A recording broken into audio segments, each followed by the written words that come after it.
ஒரு மனுஷனுக்கு 4 நிலைமைகள் இருக்கலாம். ஒண்ணு கவலையில் இருக்கலாம், அல்லது எதிர்காலத்தை குறித்தான பயம் இருக்கலாம். 3வது இதை 2ஐயும் விட்டுட்டு நோயிலே இருக்கலாம். சக்கம் அப்படின்னு சொன்னா நோயிலே இருக்கலாம்.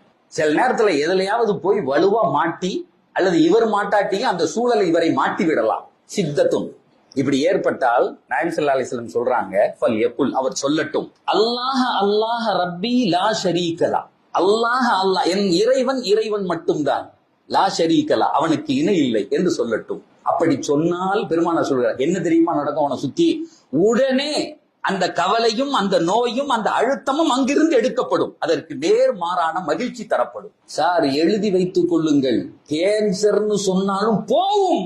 1400 ஆண்டுகளுக்கு முன்னால் எம்பெருமானார் சொன்ன வார்த்தை சத்திய வார்த்தை. தன் வாழ்க்கையில் ஒரு தடவை கூட எங்க நபி போய் சொன்னதில்லை. அந்த நோய் மட்டும் உன்னை விட்டு போகாது, அது சார்ந்து எதெல்லாம் உன்னிடத்தில் இருந்ததோ அத்தனை சேர்த்து எடுத்து